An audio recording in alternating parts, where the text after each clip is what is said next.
আসসালামু আলাইকুম বিসমিল্লাহির রহমানির রহিম। রোজা এর আরবি শব্দ হলো সিয়াম, যার আবিধানিক অর্থ সুবহে সাদিক থেকে নিয়ে সূর্যাস্ত পর্যন্ত খাবার, পানাহার, স্ত্রী সংযম এবং নানা ধরনের অশ্লীল কাজ থেকে বিরত থাকার নাম রোজা। কিন্তু কোনো ব্যক্তি যদি রোজা রেখে ৬টি কাজ করে, তার রোজা কখনো কোনো মতেই আল্লাহ পাক রাব্বুল আলামিনের কাছে গ্রহণযোগ্য হবে না। তাই আজকের ভিডিওতে আলোচনা করব কি সেই ৬টি কাজ যা রোজা রেখে করা নিষিদ্ধ। তো ভিডিওটি শেষ পর্যন্ত দেখার অনুরোধ রইল, কারণ বিষয়টি খুবই গুরুত্বপূর্ণ। বিষয়টি জানতে হবে এবং জেনে তা থেকে বাঁচতে হবে। রমজান মাসে শুধু সকাল থেকে নিয়ে সন্ধ্যা পর্যন্ত না খেয়ে থাকলেই হবে না, বরং সকল অনৈতিক ও খারাপ কাজগুলি থেকে নিজেকে বিরত রাখতে হবে। যে ৬টি কাজগুলো থেকে বিরত থাকতে হবে তার প্রথম নাম্বার হলো চোখের হেফাজত করতে হবে, অর্থাৎ দৃষ্টি সংযত রাখতে হবে। বেগানা মেয়েদের দেখা থেকে চোখকে হেফাজত করতে হবে। তা সরাসরি দেখা হোক কিংবা টিভি সিনেমায় দেখা হোক, ম্যাগাজিন বা পত্রিকার ছবিতে দেখা হোক বা মোবাইলের ছবিতে দেখা হোক।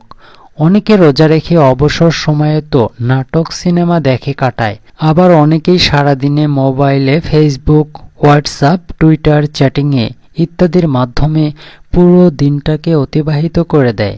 কিন্তু তারা জানে না এতে তাদের রোজা হালকা হয়ে যায় এবং তাদের রোজা হয়ে যায় হিন্দুদের উপোস থাকার মতো। অনেকেই আবার রোজা রেখে মোবাইলের ছবি, ফিল্ম দেখে। এইসব কাজ থেকে নিজেকে বিরত রাখতে হবে। দ্বিতীয় নাম্বারে যে কাজটি থেকে বিরত থাকতে হবে আর তা হলো জবানের হেফাজত করা, অর্থাৎ গীবত করা, পরনিন্দা করা, অশ্লীল কথাবার্তা, ঝগড়া থেকে বিরত থাকা। কেননা আমাদের প্রিয় নবী জনাবে মুহাম্মদুর রাসূলুল্লাহ সাল্লাল্লাহু আলাইহি ওয়াসাল্লাম বলেছেন, যে ব্যক্তি রোজা অবস্থায় মিথ্যাচার ও মন্দ কাজ ত্যাগ করেননি, তার পানাহার ত্যাগ করা আল্লাহ রাব্বুল আলামিনের কোনো প্রয়োজন নেই। অন্য একটি হাদিসে এসেছে, নবী করিম সাল্লাল্লাহু আলাইহি ওয়াসাল্লাম ইরশাদ করেছেন, রোজা অবস্থায় তোমাদের কেউ যেন অশ্লীল কথাবার্তা না বলে এবং শোরগোল হট্টগোলে লিপ্ত না হয়।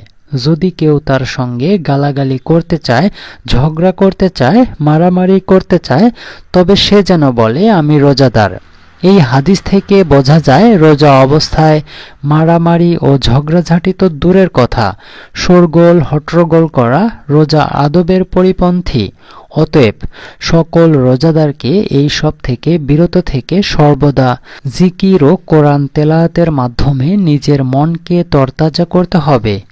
৩ নম্বরে যে কাজটি থেকে বিরত থাকতে হবে সেটি হলো কানের হেফাজত করা, যেমন গান শোনা, গীবত, পরনিন্দা ও অশ্লীল কথাবার্তা শোনা থেকে নিজের কানকে হেফাজত করতে হবে।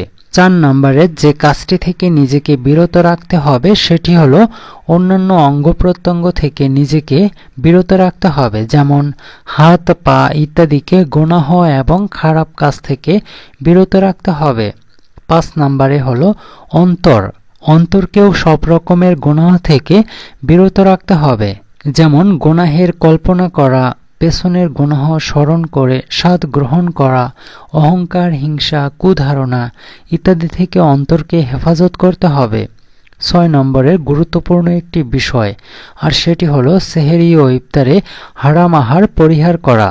ইমাম গাজ্জালি রহমাতুল্লাহি আলাইহি বলেন, যে ব্যক্তি সারাদিন রোজা রেখে হারাম খাবার দ্বারা ইফতার করে সে যেন একটি অট্টালিকা নির্মাণ করে আর একটি শহরকে ধ্বংস করে। সুবহানাল্লাহ! যে ব্যক্তি সারাদিন রোজা রেখে হারাম খাদ্য দ্বারা ইফতার করল সে যেন একটি অট্টালিকা নির্মাণ করল এবং একটি শহরকে ধ্বংস করে দিল। আল্লাহ রাব্বুল আলামিন আমাদের সকলকেই এই ৬টি বিষয়ের প্রতি লক্ষ্য করে আমাদের রোজা রাখার তৌফিক দান করেন। আমিন।